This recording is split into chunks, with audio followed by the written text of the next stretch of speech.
Now these other stories from the Contemporary News Desk. Well, the Beatles are still a quartet. Rumors for the past few days that Paul McCartney was dead came to a head yesterday. The problem became so bad that McCartney had to release a statement showing he was alive and well. McCartney said, "If I were dead, I'd be the last to know." Hey everybody, it's Mike, and Sallie is with us, and we're going to take a look back to October of 2022 when Sallie first presented her discovery that Billy is blind in his right eye, and he has an artificial eye. And I asked Sallie to come back and just to talk about it a little bit after about a year, and then we're going to talk a bit about Pan, and then we'll discuss Frankenstein. Frankenstein ties into the conspiracy as well. So, Sallie, welcome back. Thank you. I hope everybody has recovered the last time I was here.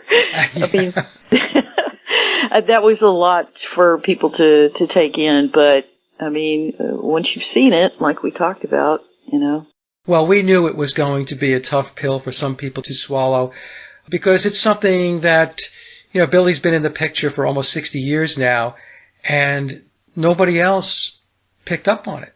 Well, you were close.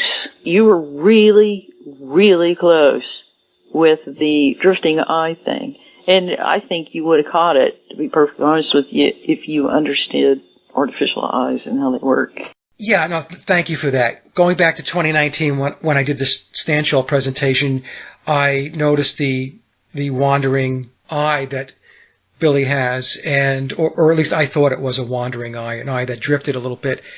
And that's how I was able to tie him back to the Stanshall character. But like you said, Sallie, I just didn't have the knowledge with regard to artificial eyes to make that determination. So it took somebody with one to know what they were looking at. Right. And it took me, 60 years to figure it out. I mean, I've had artificial eyes since I was like 6.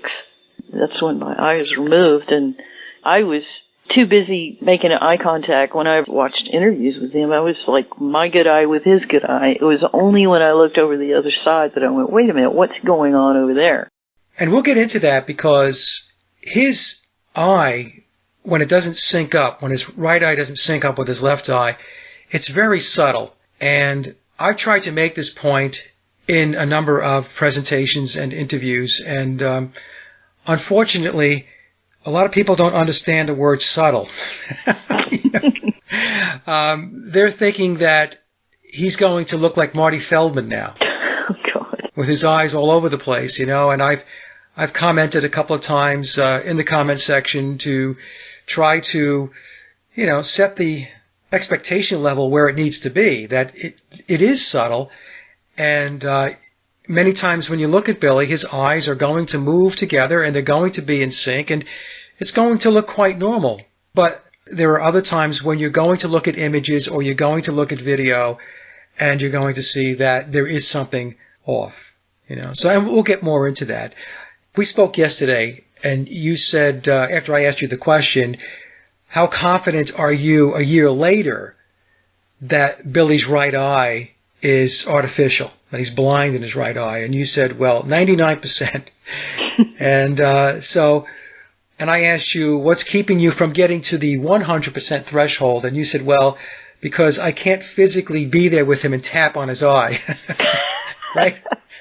And I've actually done that. I've had talk to people and go, no, I have an artificial eye. And they go, no way. And I'd have to reach up and tap it with my fingernail. And they go, with their mouth hanging open. So I can't do that with Bill. But my experience is having an artificial eye all in my life, it's pretty obvious. Yeah. Once you showed me what to look for, I can see it. Yeah. Like I said, folks, you're not going to see it all the time. What I have to do sometimes is, if I'm watching a video, I have to slow it down. Yeah. And capture it that way. If you're going at normal speed, sometimes it's going to be very difficult to pick up because, things are moving quickly. Somebody made a video showing him in concert, and if you slow it down and you frame by frame, you can see. It's not blatant, but you can see that they're not completely in sync with each other. Yeah. Now, you mentioned that you have an artificial eye or an ocular prosthetic. And when we spoke yesterday, you said that you had your eye removed back when you were about 4 or 5 years old, and it was due to a parasite. I got diagnosed with that right around the time. They took it out when I was 6. Okay. Apparently what happened, and, I remember, bits and pieces of it, and my parents have kind of filled me in and stuff like that. It was a really long time ago. But I think what started this whole thing, and I told you this story yesterday, is that I was born with these really long eyelashes. I mean, crazy wild eyelashes. And people used to stop my family and talk about those eyelashes and stuff. And people would say things like, a lot of men are going to kill themselves over you, and you're going to break a lot of hearts. And it went on and went on and went on. And I got really tired of it because then my parents started calling me cow eyes. Because of the long lashes? Yeah, because of my long lashes. And out of anger of just constantly being given a hard time about my long eyelashes, I went into the bathroom. I can't believe I did this, but I went into the bathroom and cut my eyelashes off. And eyelashes protect from things getting in the eyes. Yeah. So that could have been what led to the parasite getting in my eye. But I used to take my nap out in the front yard, and this really did happen. The neighbors' pets would come and take their nap with me, and there was this one cat that used to lay across my neck. We didn't even own a cat at the time. And anyway, I think I got it from him. I guess that was around 4. Sometime after that, I started complaining to my mom that my eye hurt. And, she had 5 kids, all born within a year of each other, less than a year of each other. So I knew she had her hands full, but she would look in my eye and not see anything. Anyway, this went on for quite a while, and I developed where I started sleepwalking at night.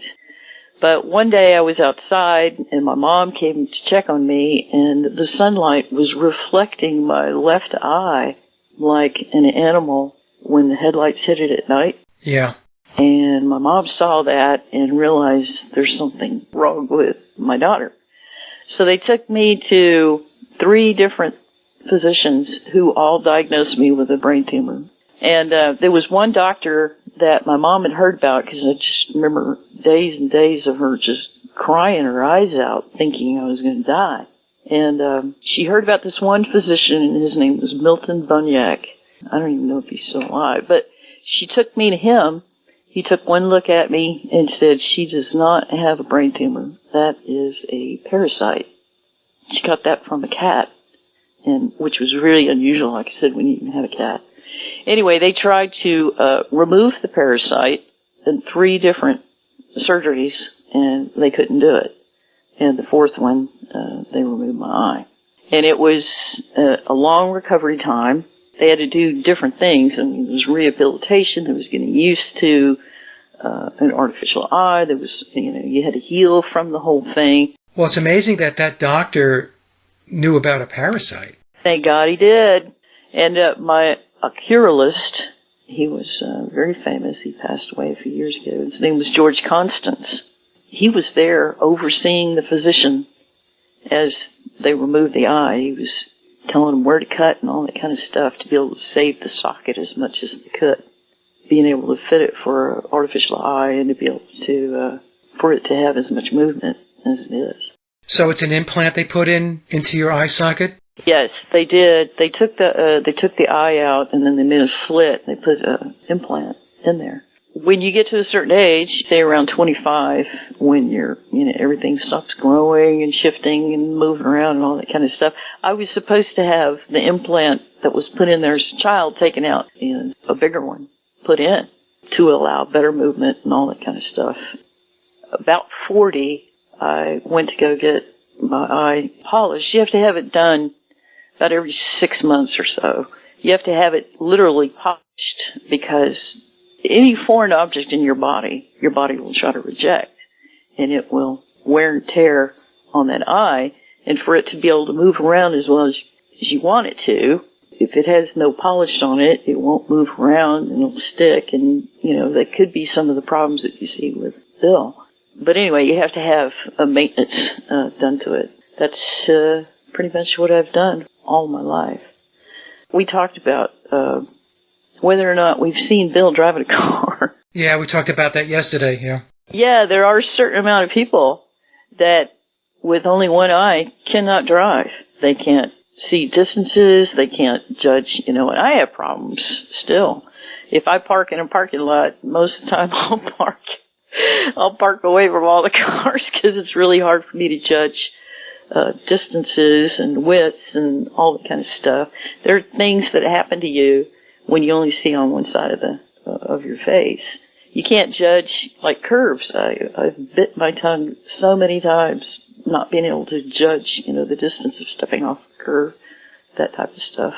I mentioned yesterday that the only video that I am aware of, now that doesn't mean that there aren't others, where we see Billy driving is when he's driving, I believe it's his Jeep or his Land Rover, and I believe he's on his farm, and he's talking about how he joined the Beatles as an already set up affair, which means that he joined them after the fact.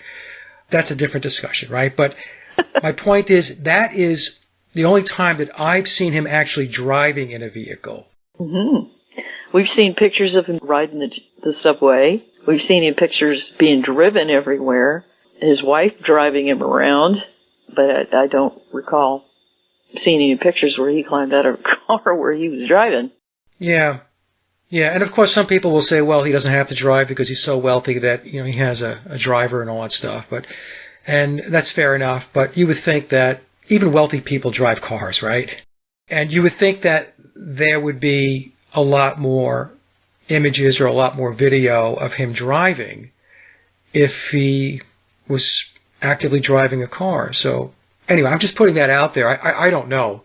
Yeah, that'd be nice if people could send, if they found some stuff, that we could send it. But I was just thinking about that the other day. I went, wait a minute, I've never seen him. And some people with one eye can drive fine, and I drive fine. But again, like I said, there's places I park and things that I can't judge and all that kind of stuff.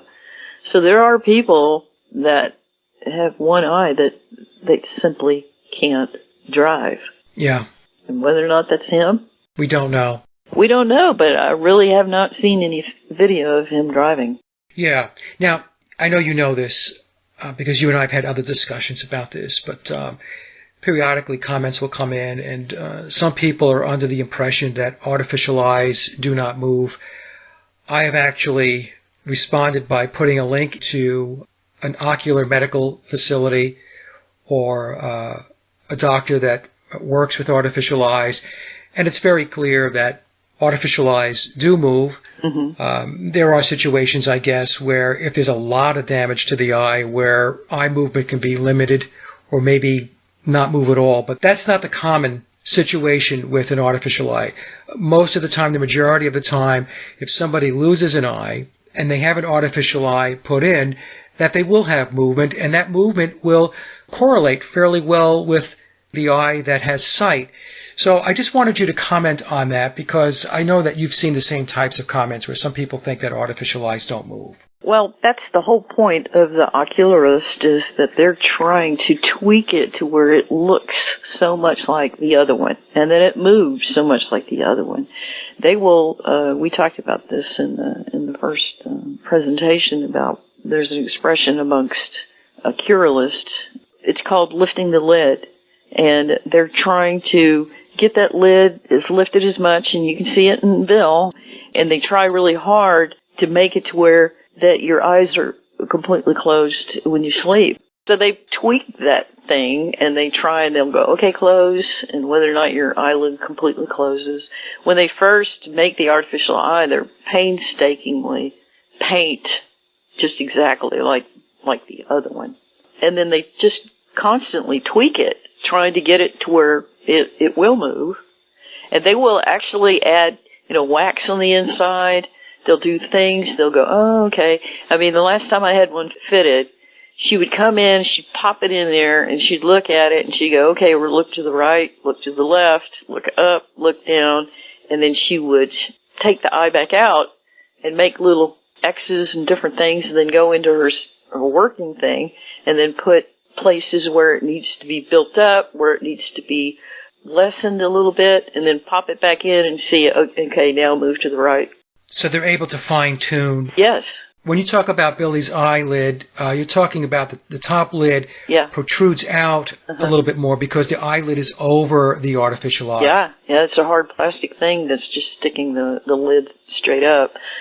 Sometimes if you don't have polish on it, it can actually develop sharp edges on it and cut the inside of your socket. It's very painful. Sometimes they have to take it out to go get it worked on because it's doing that, and they have to have somebody drive them, and they can't drive anymore. It completely messes them up. Now, I've walked in the door of my oculist with my artificial eye in my pocket, and he just thought it was funny that I've adjusted so well that it doesn't bother me if I take it out and drive. It doesn't bother me if I do this, do that. It's just one of those things that I just happen to adjust to really well. I think I would have adjusted a whole lot worse if I'd lost my right eye as opposed to the left. Because you're right-handed? Because I'm right-handed. And this goes back to Bill, because he's right-handed, and he can't see on his right side. I imagine that is just, I don't even know how he lifts that right eyebrow, because I can't. Yeah, well, he said in the book that took a lot of practice to be able to train the muscles of the right side of his face to lift the eyebrow, to give it that McCartney arch. Sallie, I wanted to ask you now, in your case, you had an implant put in, right? Which means the entire eye came out and an implant was put in. And even with your implant, you have motion. I have great movement, yeah. And with Billy, as I mentioned at the beginning of our discussion here, to detect his artificial eye, it takes some work. It takes some analysis because he has very good movement most of the time. So do you think that Billy has an implant, or do you think that the damage to his eye was less? In that eye presentation that we did before, there were two categories. One was, complete eye removal with the implant, and the other one was it could be an artificial eye placed upon a real eye that's been very, very damaged. In my opinion, I could be wrong about this because I don't know the guy, but my opinion is that he's got a real eye that's in there, and it's been so damaged that they put the artificial eye over the top of it. And that would give him lots and lots of movement because the damaged eye is still attached. Right. There's no implant. Right. So, whoever is saying this, they're speaking out of ignorance. I know that somebody sent me a message one time that said they didn't think that Billy has an artificial eye because he couldn't see it, and then he sent me a picture of himself. And he did tell me that he was shot. Okay, so hold on. So somebody who has an artificial eye contacted you and sent an image of themselves? Yeah, sent a picture of themselves, and it was like, I feel bad that you lost your eye, but there's no comparison between the two of these. Bill, no doubt, whatever they did to him, it was under medical supervision, the same thing they did with me, and whatever has been done to him, they know exactly how to cover it up, and I think the whole point was having to do with Horus and Odin. And yeah, it's crazy how this ties back to mythology. It's really very, very strange. Now, I'm gathering from what you're saying that you do not believe that Billy's loss of sight in his right eye was an accident. No. Okay. They did this to him. I think this was part of that whole torture thing. I think it goes back to 3 years old. And at 3 years old, he even had a greater advantage than me. And I think this is why he doesn't wear reading glasses. Page 309, where he talks about he doesn't need a reading glass. Yeah, let me read it. It's a whisper message. It says that William says eye yoga kept him from needing a reading glass, so singular, not plural. Mm-hmm. Because if he had two functioning eyes, he would need glasses, right? Yep. Now, in the book, it tells us that Billy was subjected to trauma-based programs, and his earliest recollection goes back to when he was 3 years old. And when we spoke yesterday, Sallie, I mentioned that I was watching a documentary that had nothing to do with the Beatles or Billy or any of that stuff. It had to do with mind control programs and ritual abuse. And I was watching this about a month ago or so. And it was a documentary, and it mentioned that the way these programs work and this ritual abuse works, it starts at age 3, typically. And I found that interesting because this is a completely different source, stating that the age of 3 is a key moment in time when these programs really kick in. And we have Billy, through Tom, telling us in the book that his earliest memory of being in a program goes back to the age of 3. So is it coincidence? I don't know. Perhaps that's exactly how it works. Yeah, I think they decided that at 3 years old is when the brain of a child has the ability to split. And so they do horrible things to these kids. Yeah. To make their psyche split into several different personalities. So you don't think there's any way that he lost sight in his right eye later in life, that you believe it was when he was a kid? Yeah. He could have been born with that, you know. That could have been a sign that he was supposed to be meant for greatness. But it didn't happen when he was 20 or 30 or... No, I don't think so. But really, I don't think so because of the way that he handles it so well. And if you read about one-eyed people, it talks about when things happen to them as a child, it's a whole lot easier for them to adjust than for it to happen as an adult.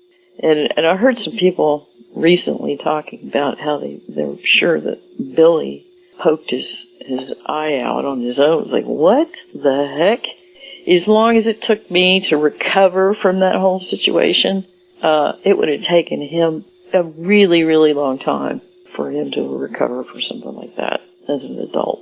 Yeah, because there's an acclimation process, right? I think people who have 2 eyes take that for granted, but I would think that the acclimation process would be a lot more difficult and take longer if you lost an eye as an adult versus when you're a child. Mm-hmm. And you know, there's a really interesting little phenomenon with me is I can hear better out of my left ear than my right. Oh, really? Think about that. Yeah. No sight. There's another point I wanted to make. You mentioned we talked about eyeglasses. In memoirs, it mentions in the current edition, I have the 2023 book, and I forgot all about this, Sally, and I really don't know how I missed it. Biological Paul used to wear glasses, and there are many images where he's wearing them. And we have to ask ourselves, when did we ever see Billy wearing glasses, except when he does his Buddy Holly impersonation? Right? Yeah. Right? Other than that, talk to Vicki about Buddy Holly. She's been working on this Frankenstein stuff. She's been like, you know, it took her a while to go, I'm not getting this. And then I explained it to her. And then she started looking into the Illuminati stuff. And she was like, oh, my God, you're right about this. Yeah, when you first mentioned it, I was like, a Frankenstein connection? And we're going to talk about it. Now, I didn't discount it because I've learned a long time ago, don't discount anything. You just don't know. There's so much weirdness out there in this reality. Yeah. If you just take something, just throw it overboard immediately, you could be missing a big piece to the puzzle. So my advice is not to do that. Now, what I want to talk to you about is, since your discovery and the presentation that we did when you came on the show back last October, there have been some what I'll call proof points, some evidence that has emerged that validates your discovery. And one of them is the Pudsey photo, where Billy is posing with Pudsey the bear. Now, for those of you who didn't watch my recent presentation, Pudsey is the official logo of Children in Need. And Children in Need is the BBC's UK charity. And I'll read from the chart that I presented back a couple of months ago. Since 1980, it has raised over $1.5 billion for disadvantaged children and young people in the UK. And then I asked the question, but aside from Billy promoting Children in Need, is he giving us a hidden clue about himself? So, and you'll see this image, folks, in the presentation, because I'm going to put it into the slideshow. So we have Billy standing with Pudsey the bear, who is a mascot for Children in Need. And then I asked the question, aside from Billy promoting the charity, is he also giving us a hidden clue about himself? And Pudsey has a patch over his right eye. And you have concluded, Sally, that Billy is blind in his right eye, and in the image, Pudsy's wearing Billy's Sgt. Pepper outfit, and behind Billy, his left shoulder, is a mushroom from Alice in Wonderland, and we know that he and John Lennon, in particular, were very fond of Carol Lewis's work. Mm-hmm. So when I looked at that image, I took the name Pudsey and ran it through my numerology calculator, Pythagorean numerology, and Pudsey equals 9. And we know that 9 is also the number associated with Billy when he plays his McCartney role. And as I mentioned, Pudsey has a patch over his right eye, and Billy is blind in his right eye, and Pudsey's wearing Billy's Sgt. Pepper costume. So we have to ask ourselves, what's going on here? Mm-hmm. Is Pudsey a representation of Billy? Is Billy telling us something about himself? Yeah. And a really interesting side note is that Pan was always associated with bears, and he did Rupert the Bear. Right. And he's also associated with wolves. And if you watch any of Bill's concerts, in between songs, he's always going, ow, ow, ow. Right. Like a wolf. Right. Which, by the way, I never heard Paul McCartney do. Yeah. Think about that, folks. Okay. There's one thing about the glasses thing, going back to that, is that when you lose something, nature has a way of taking care of it. And if you look at a guy that's in a wheelchair, his arms are really built up, right? So nature has a way of picking up. And you lose one eye when you're a little kid, and the one that's still working winds up being superior eyesight.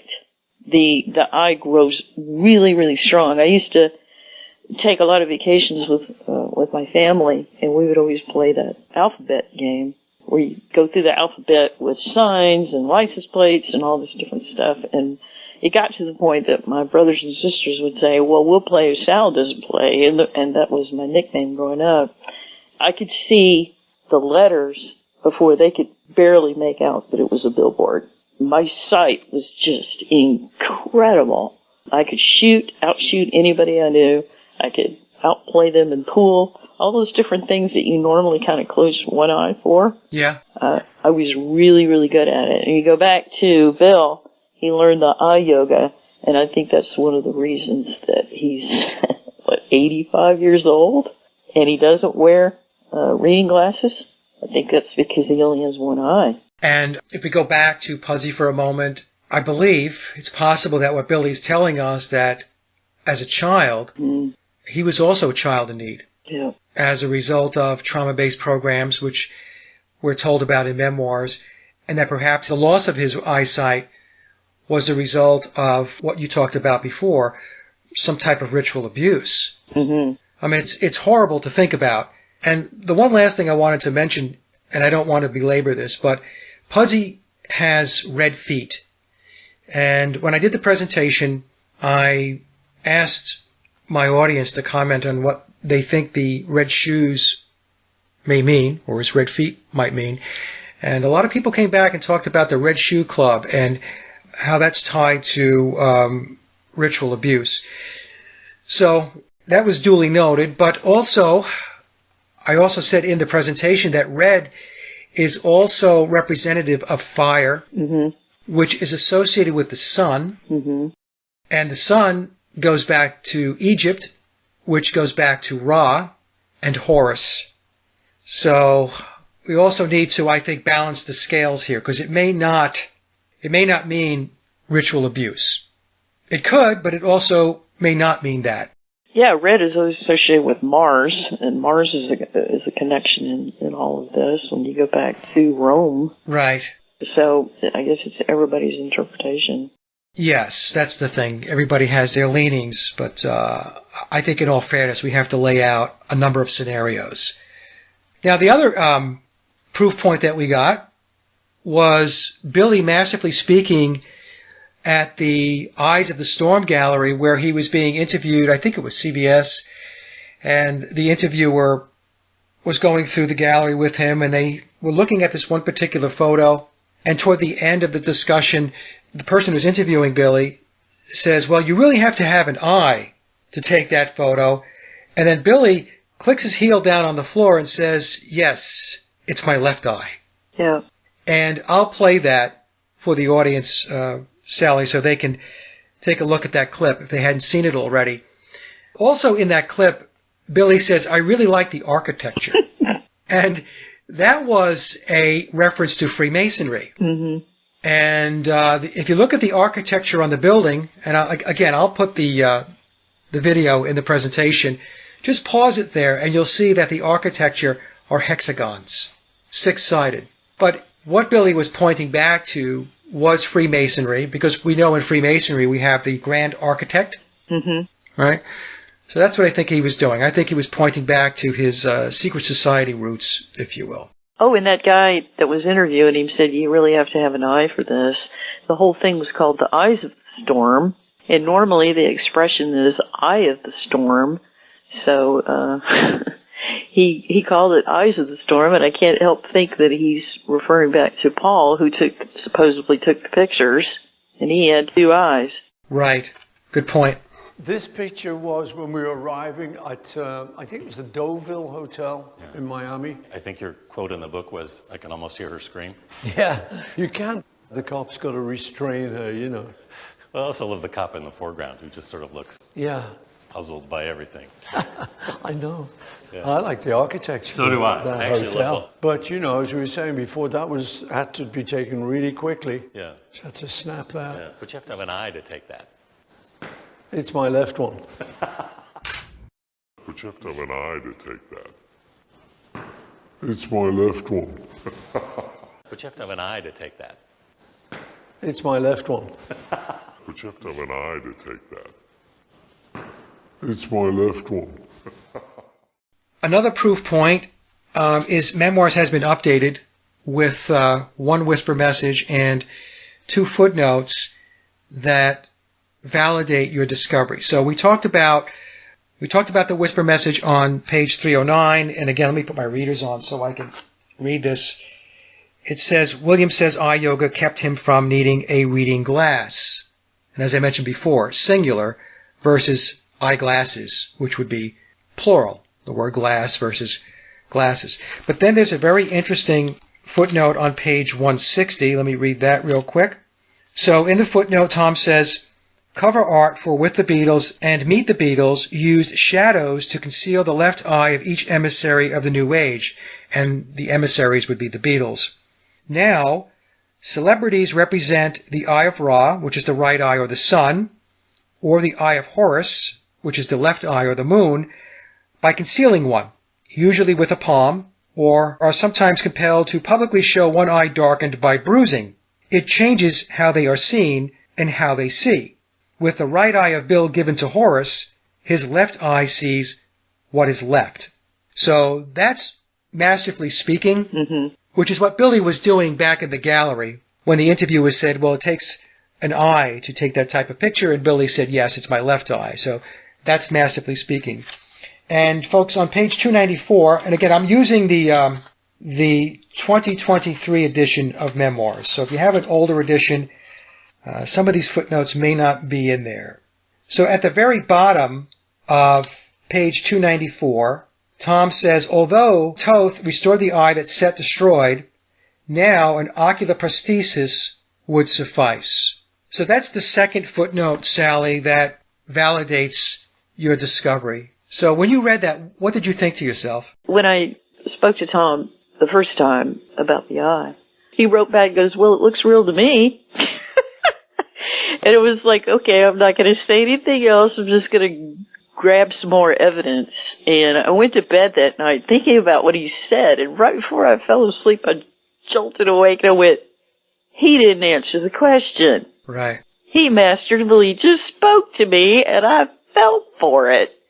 Anyway, he basically said, it looks real to me. Well, he didn't answer the question. Of course it looks real to him. It's supposed to look real.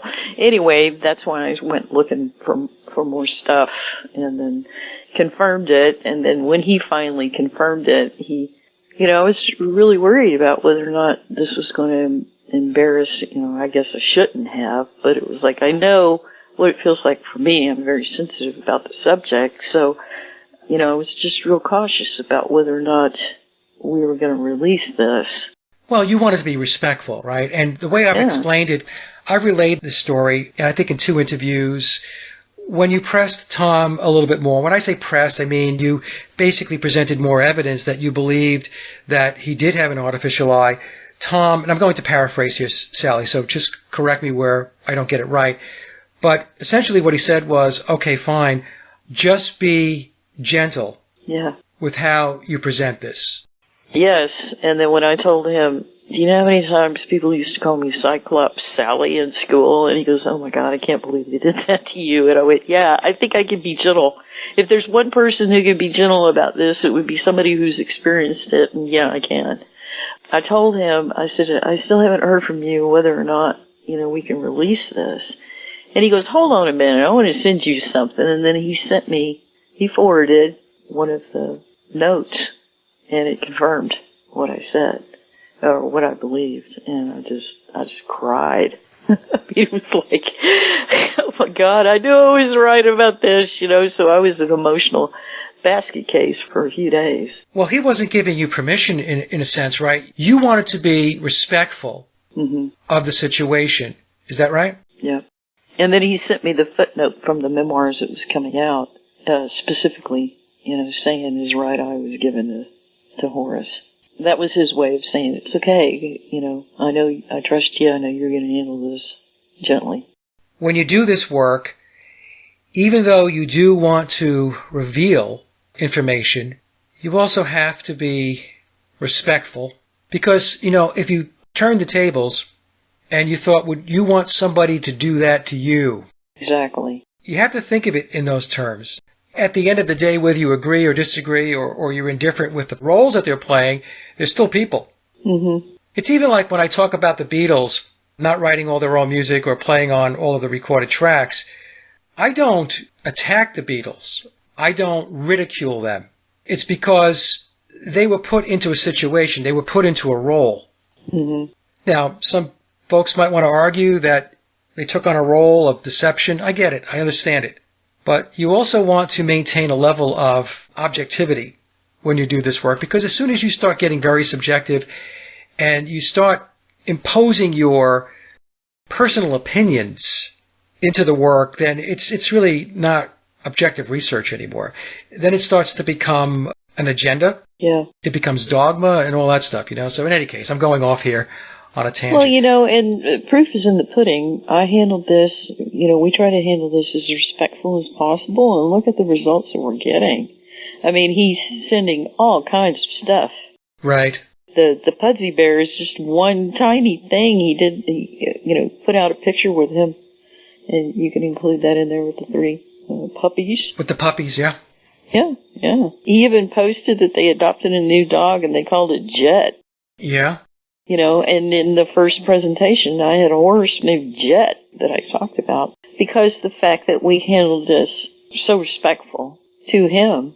I talked to Tom, and he goes, well, you don't give off an air of condemnation to him. Right. And it's a whole lot easier to go somewhere where you're welcome. So he's throwing information our way.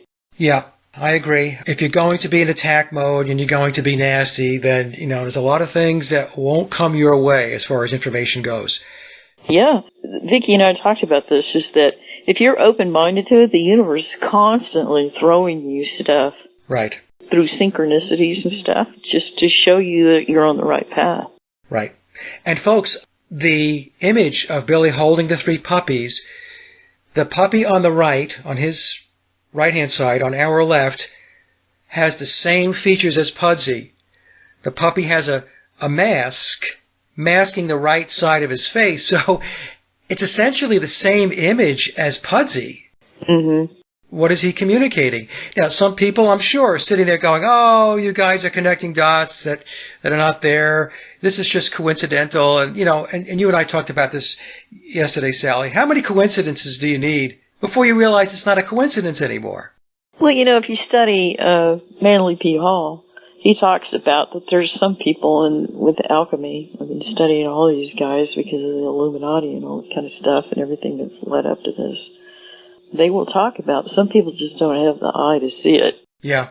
I realize that there are segments of the population that no matter what you show them, no matter how many dots you connect, they won't see it. And they won't see it for a number of reasons. One will be because they don't want to see it. Mm-hmm.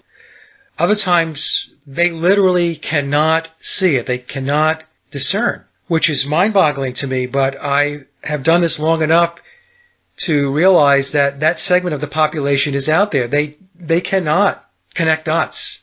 Oh my God, they've walked around with masks, and how many boosters have they taken so far? Right. I mean, you're going to have a whole bunch of people that are just like... Now, Sallie, I wanted to talk a little bit about some of the other images you sent over. Now, there's another one, and I'm looking at it now. We have Billy. He's in a white T-shirt. He's got a notepad in his hand, and he's kind of staring off to his left, our right, and he's looking pensive.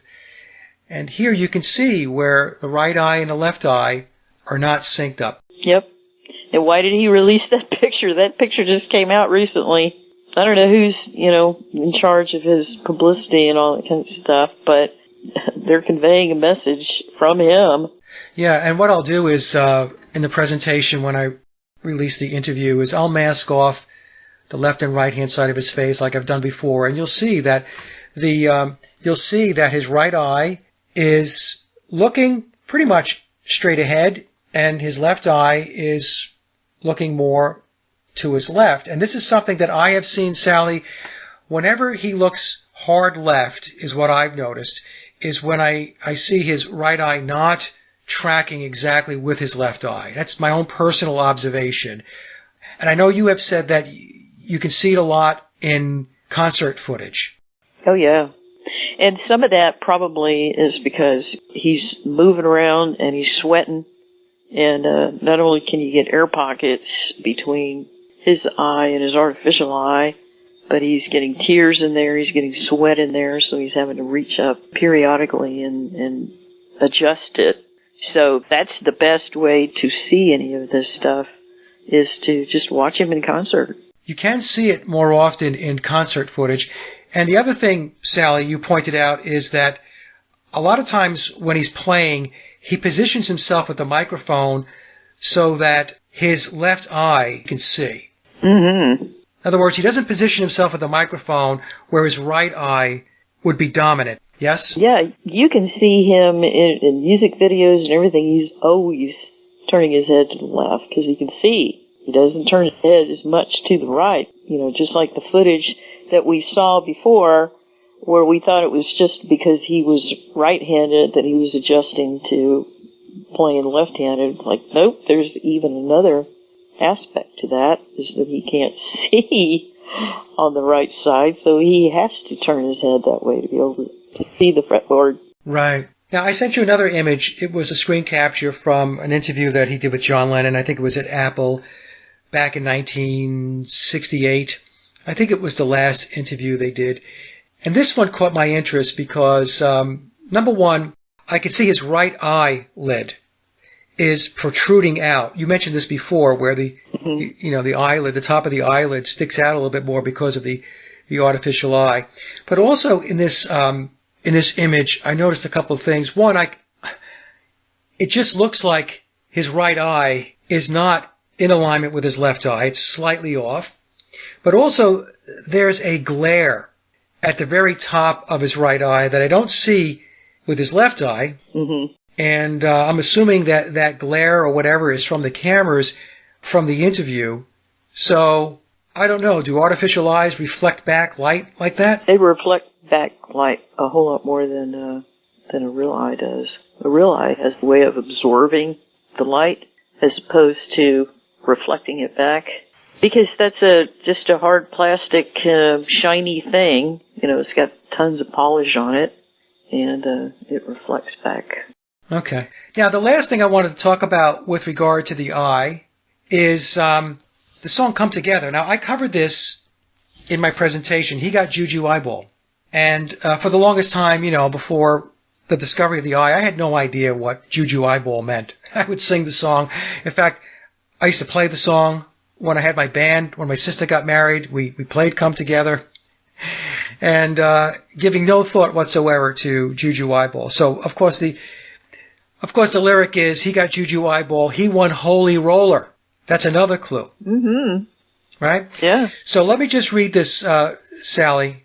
I believe come together is a reference to his artificial eye. So we're told that juju is an object that has been deliberately infused with magical power or the magical power itself.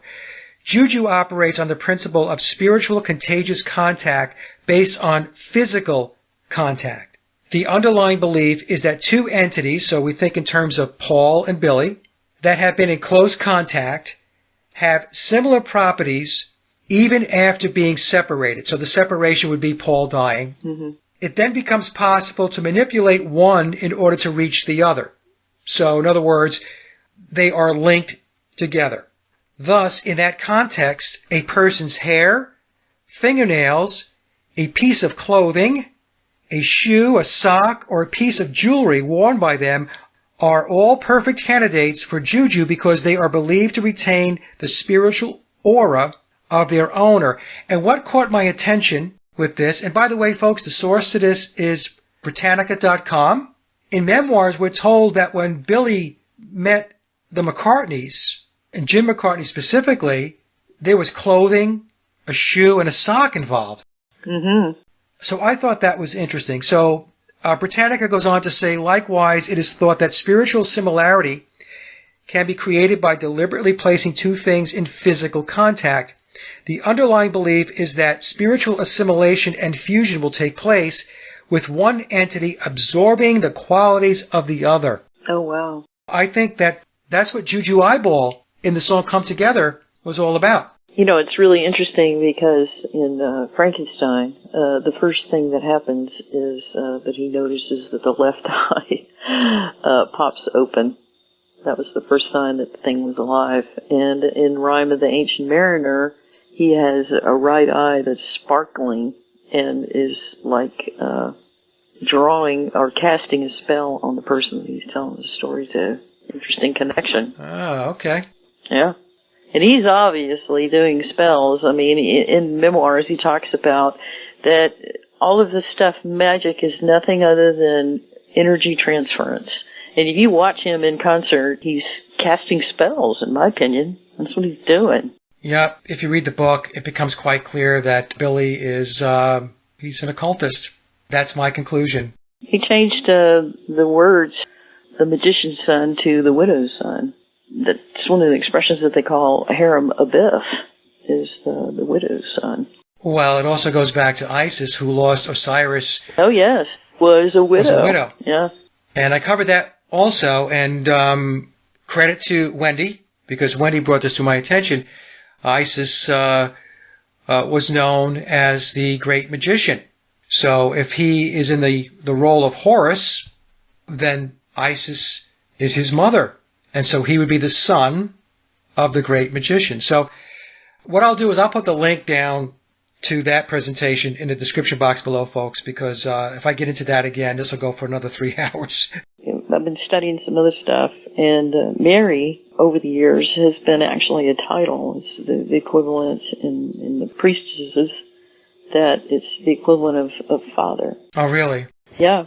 And so Mary, at the time, was just a title, and a lot of people believe that Mary, the mother of Jesus, is a reincarnation of Isis. So I told Tom, I said, man, that sounds very similar for a greeting around Christmas time. They say Merry Christmas. It sounds very, very similar to Merry Isis. And he actually put that in the whispers. Did he? Yep, he sure did. I haven't gotten through all of it yet. I'm about halfway through the 2023 edition. I told you yesterday I'm reading 3 books. Yeah, he told me, he goes, there was something that you directly pointed out to me that is included in memoirs. I'm looking forward to when you find it. He couldn't point me in the direction. Yeah. And I found it. I was pretty excited when I did.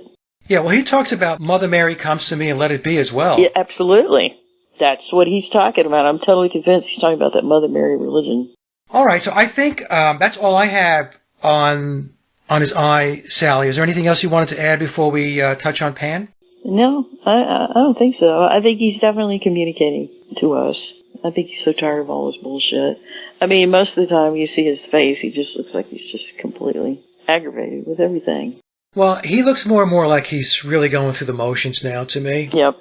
And the thing is, once you know the backstory and you understand the conspiracy, it's very, very easy to see what it is he's doing and what he's saying, at least for me.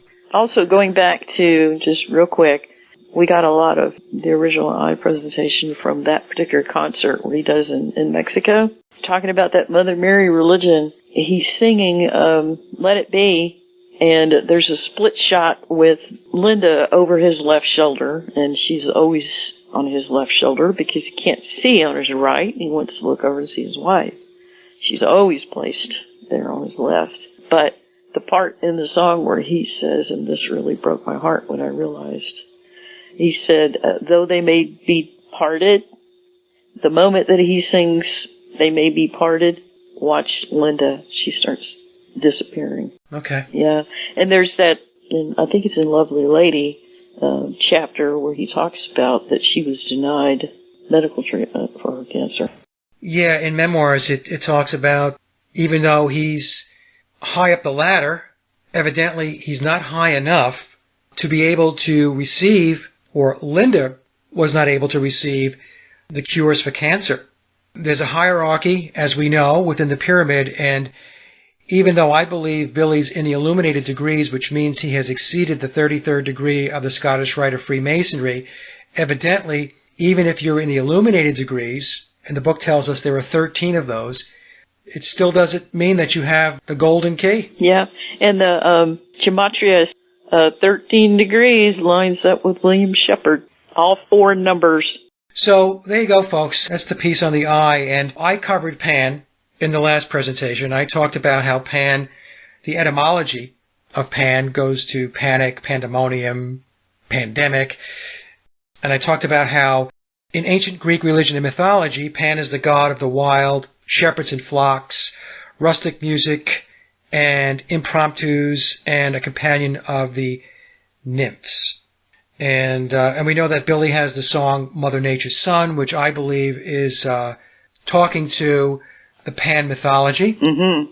One of the lines in that song where he said, all day long I'm singing songs to everyone, he's in the woods. Right. Who the heck is he singing to? That's a representation of Pan singing to nymphs and dryads and all that stuff that live in the forest. Right. And in my presentation, I had mentioned that Pan has similarities to the Greek god Dionysus. Oh, yes.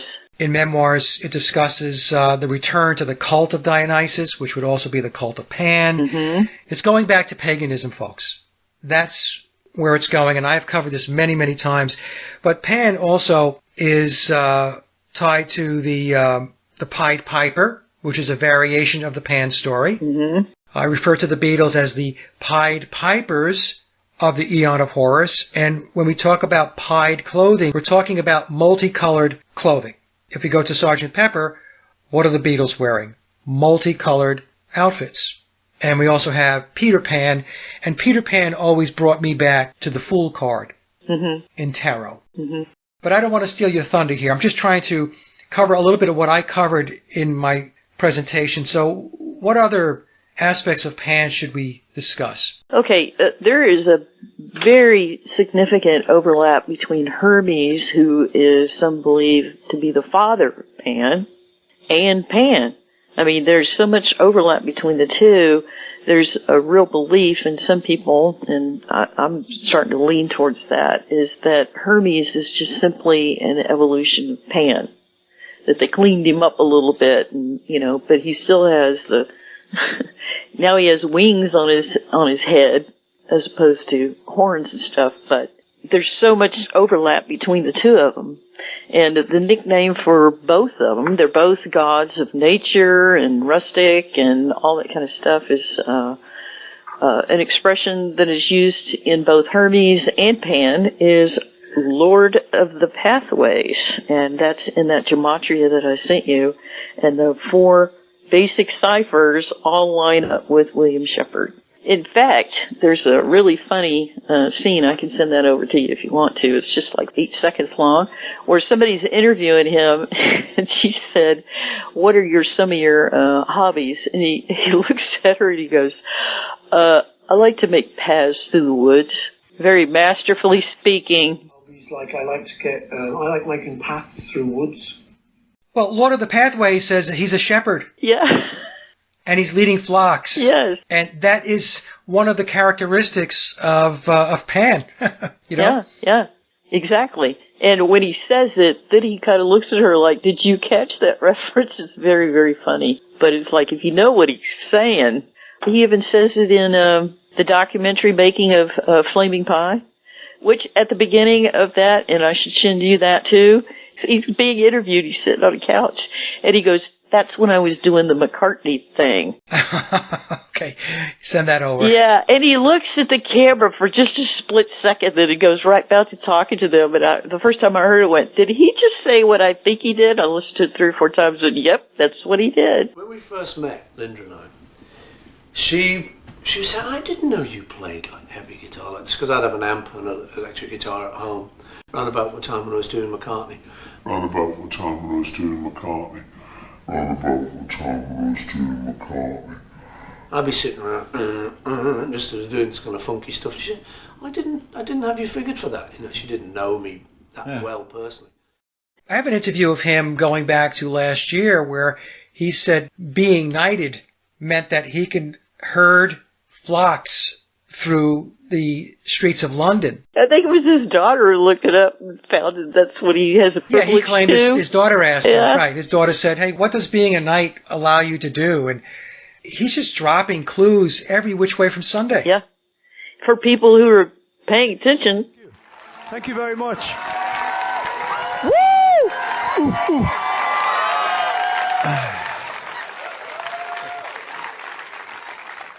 Nice to see you. Nice to see you, Mark. Sir Paul McCartney. Yes, sir. Thank you. Now, being a knight. Yeah. What does that enable you to do? Like, can you go to the British Museum and take out armor?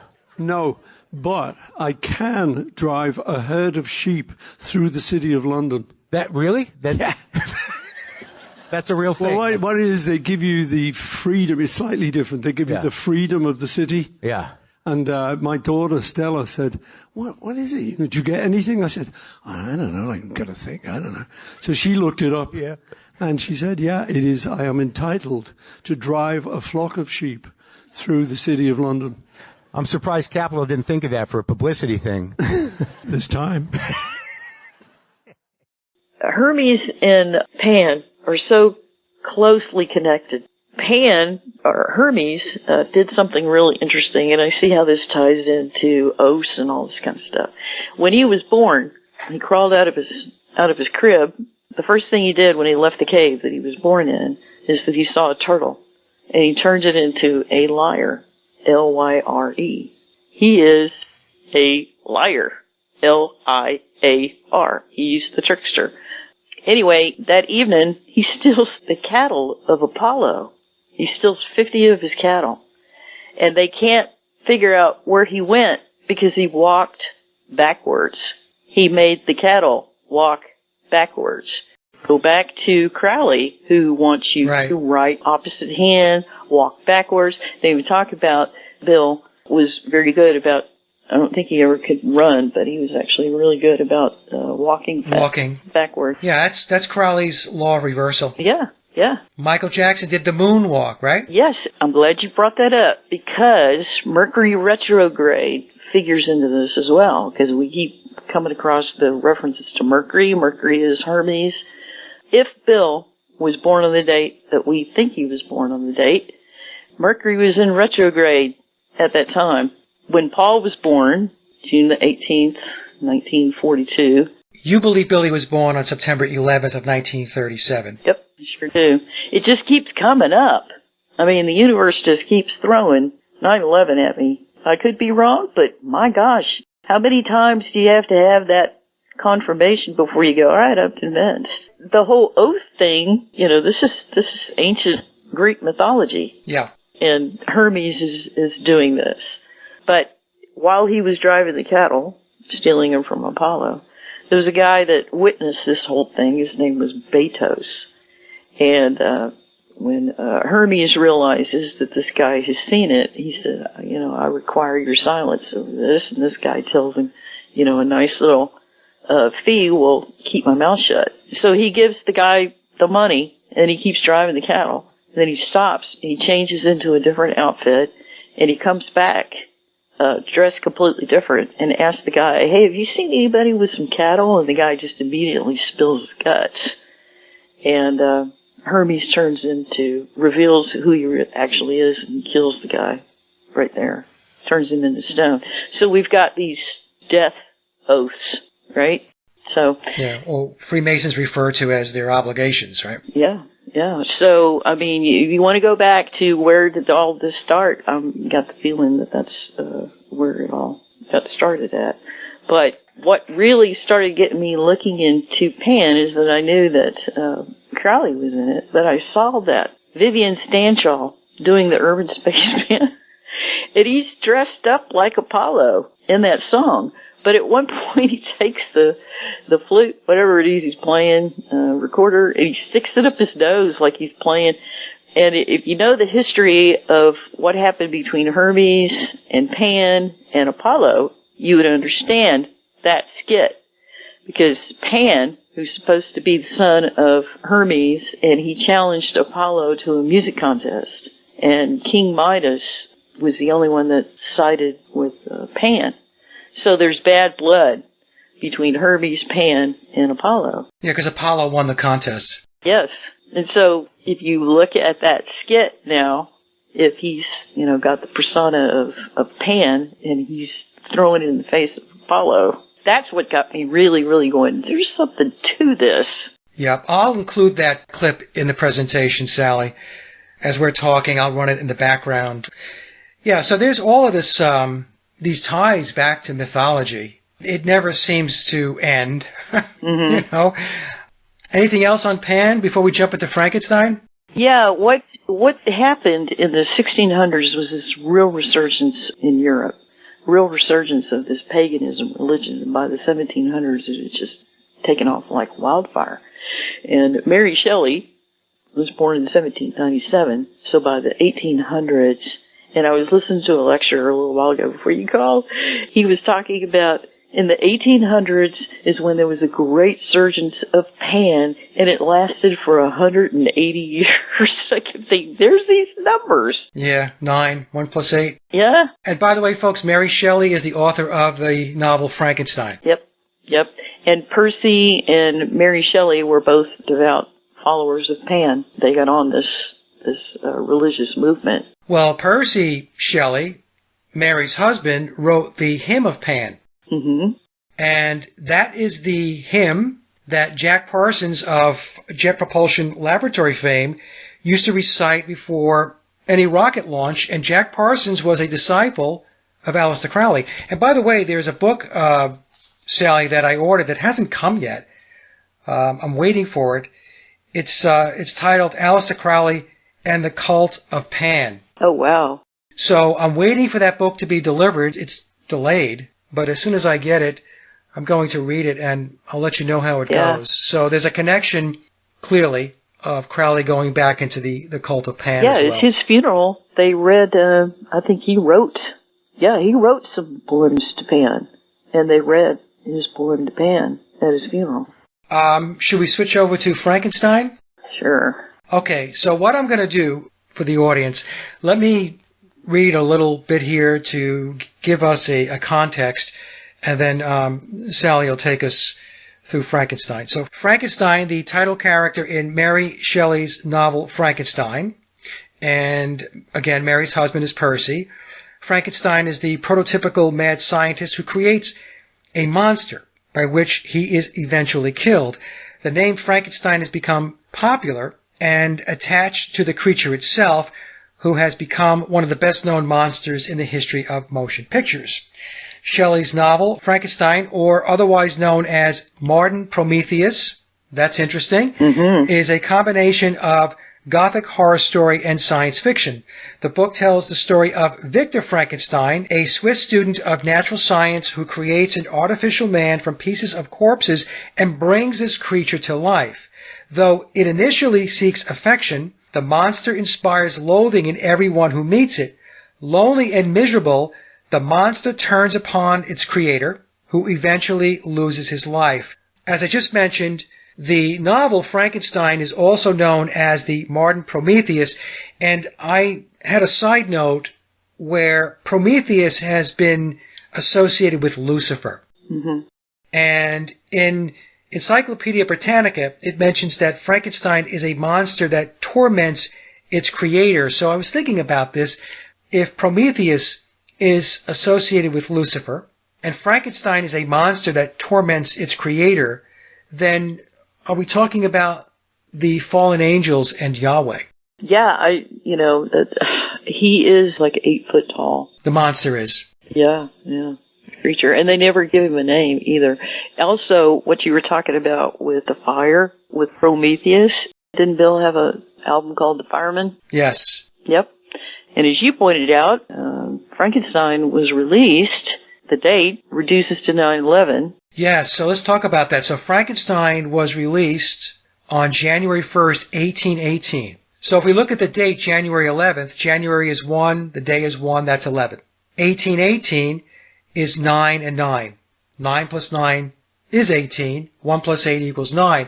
So the release date of the novel Frankenstein is encoded with 9/11. Just amazing. And the book, the novel, starts on December 11th, and it ends essentially on 9/11 when Victor Frankenstein dies. So you're talking about from December 11th to the following September 11th. That's exactly 9 months. The entire book is either 9 or 9/11 encoded. And you've got these characters, right? You got William, who was murdered.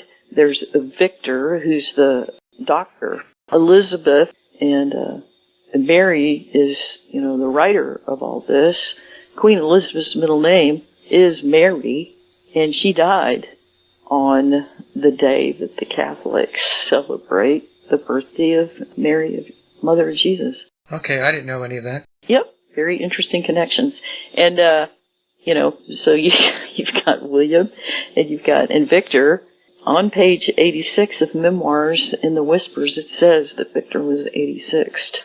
So you got this theme running all the way through, and Victor goes to the University of Ingolstadt, and he does it when he's like 17 and a half years old, so that would put him at his 18th year.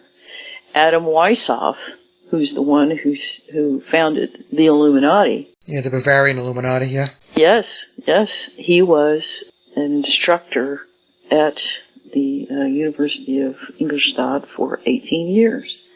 Mary Shelley started writing the book, Frankenstein, at 17 and a half years old. In the book, the creature confronts his creator and says, "I am your Adam." And I read Frankenstein a couple of times because I kept thinking, something's in there that I'm not getting. Something's in here. There's just something nagging at me. And then I finally put it all together, is that Frankenstein is an allegory about the founding of the Illuminati.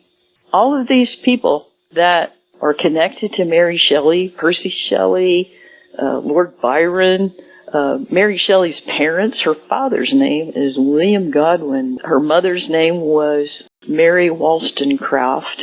Sounds pretty Masonic, Wollstonecraft, and then she took on her husband's last name. But those guys were all involved in the whole Illuminati situation. They were involved in the French Revolution. They were involved in the Enlightenment movement, the whole Renaissance thing that was happening. They were all key players in all of this. So they ran within the elite circles. Yes, absolutely.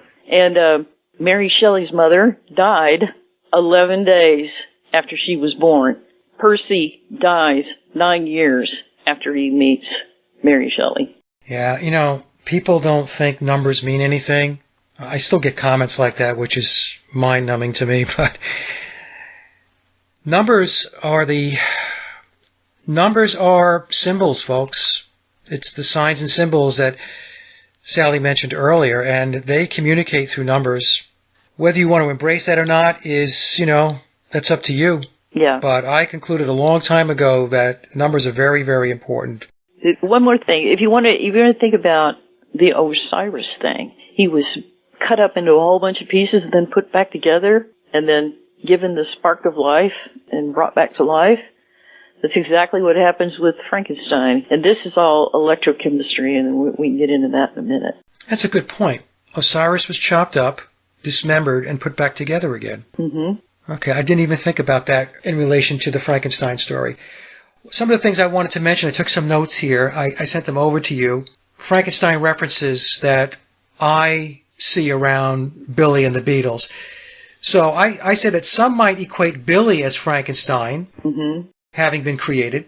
We have Ringo's Back Off Boogaloo song, and the 45 RPM sleeve has Frankenstein on the cover.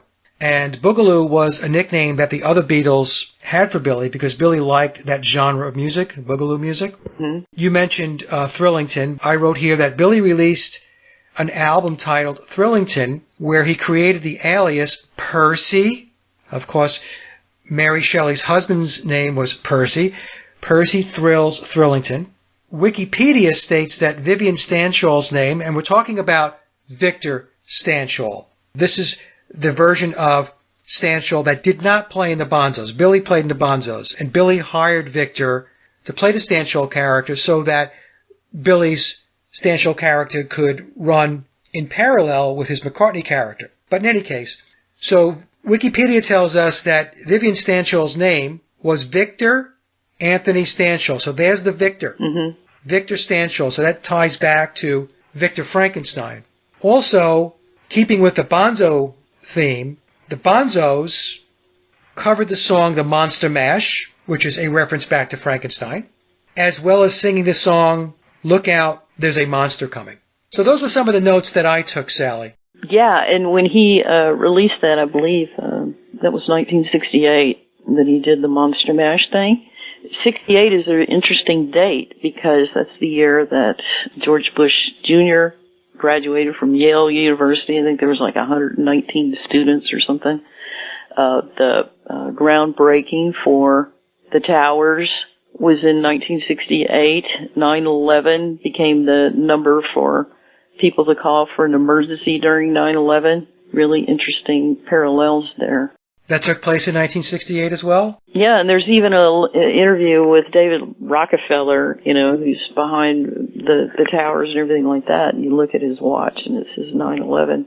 And Bill was sitting on the tarmac when the towers were falling down. Yeah, anytime something's 9/11 encoded, folks, it means that a major transformative event is going to take place or will take place.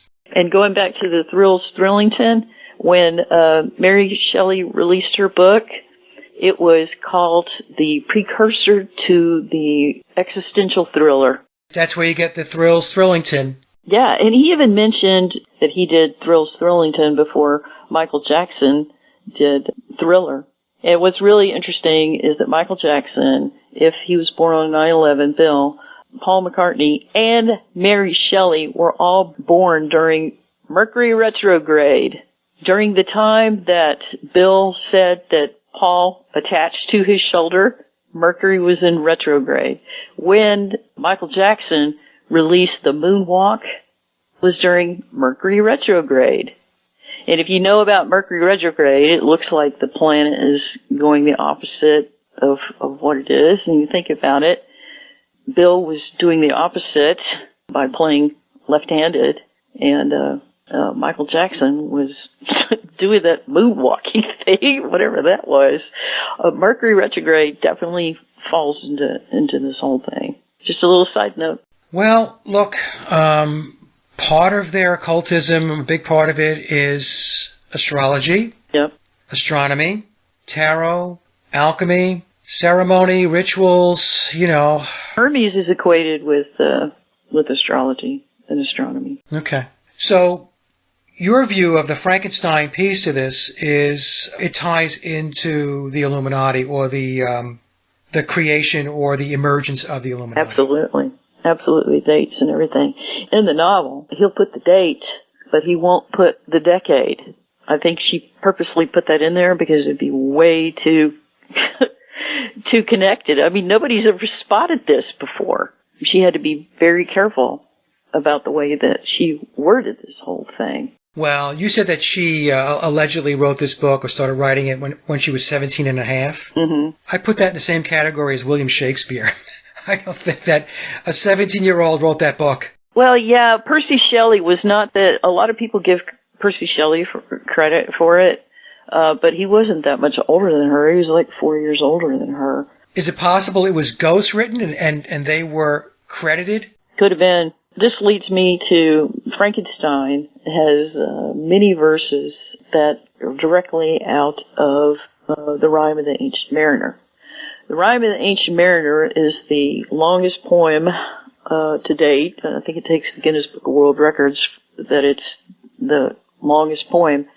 But it was written by a guy named Samuel Taylor Coleridge, and I wonder whether or not that has something to do with Sailor Sam, because the whole poem is about a ship. And Samuel Taylor Coleridge was very good friends with all these people that were popular during the Illuminati founding.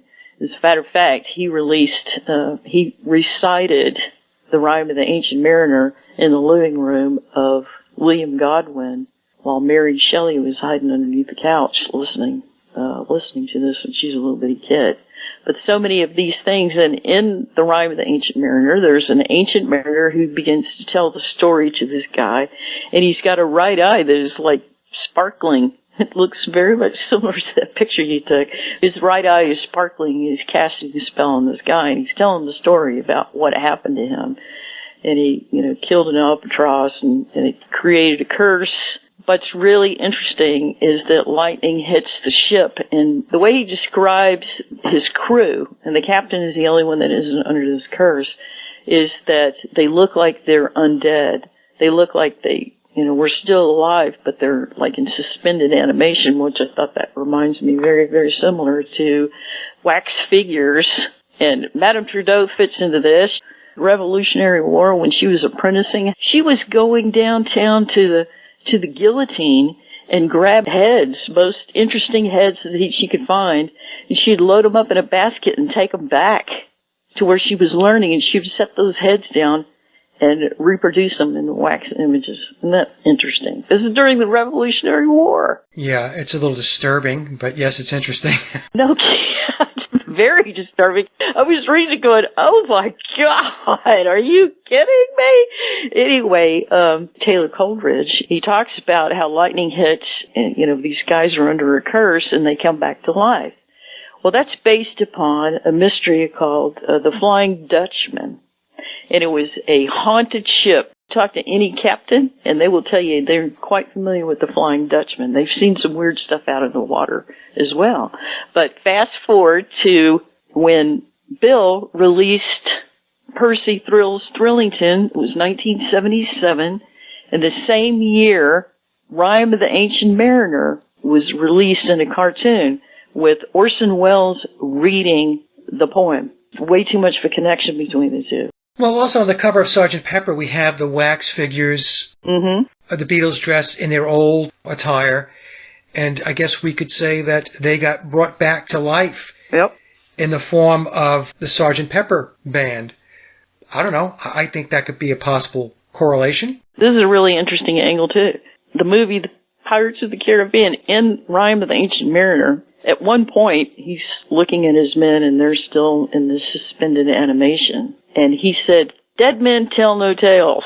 Fast forward to Pirates of the Caribbean, and Bill plays in the movie Dead Men Tell No Tales. And he plays a character, his name's Uncle Jackie, he's Johnny Depp's uncle. But he's a pirate, but the last few sentences that he says is Johnny Depp's being carried away. He said, if they disembowel you, which is a reference to William Wallace, and Vicky brought that to my attention, he also says, ask for Victor. He's got the softest hands. Okay. Oh, interesting. What are they saying? Ask for the guy that's going to bring you back to life? Well, it's definitely a reference to Frankenstein and, Victor, who played Vivian Stanshall. I mean, all the names that he could have used, he had to use that one. These are all clues. He's been throwing clues out. Right. It's just that we're now catching on to it. Like the eye thing, we've probably seen a whole bunch of this stuff hundreds of times until we figured it out. The thing is, Sally, it's because people don't expect something like that. So you're not looking for it. You're just not looking for it. Well, when people start hearing about the rime of the Ancient Mariner, hopefully they're going to go out and they're going to listen to it. It's on YouTube. It's narrated by Orson Welles. I mean, you could see the connection between that and Frankenstein. And then for Bill to play in a movie that features the Flying Dutchman and his few lines in the movie, he gives a reference to William Wallace and to Victor. I think that's worth paying attention to, considering everything else that we're learning here. Yeah, but like I said, you have to have the wherewithal to pick up on that stuff. Yep. It's very deep. Every once in a while I say, I got to do something different. I've been doing this too long. And then something else rolls up on your doorstep. And then you get interested again. You're thinking, oh, well, what's that? Let me take a look. And before you know it, you're up to your eyeballs in it again. You're down the rabbit hole again. And even the name Frankenstein. I learned this from, who's that guy we like? Robert Sepper. He talked about that the Illuminati was actually founded by 3 different people. There's a guy named Jacob Frank, Adam Weishaupt, and one of the Rothschilds. She encoded, or whoever encoded this book, they included the 2 people that helped with that name, Frankenstein. She took Frank from Jacob Frank, and then it would have been too obvious with the child, so she just put in another very famous Jewish name, which is Stein, which means stone. And, interesting timing, that's mentioned in memoirs, in the Whispers. It talks about the meaning of the name Stein, that it means stone. Sounds like a pretty Freemasonic name. Well, it sounds like it might go back to the stonemasons. Yep. Just taking a guess here. Quarrymen. Yeah. We even have, John dressed up like Pan. Yes. That was a postcard that was included with the original release of the Imagine album. Yeah. So, and I'll put that in the presentation. I've got that. In fact, I've got copies of the Imagine album with that original postcard. All right, Sally, I really appreciate your time, and this is going to be a great show. And I'm glad that we did a look back after 1 year. Yes. Okay. Thanks, Mike. All right, Sally, you have a great evening, and we'll talk soon.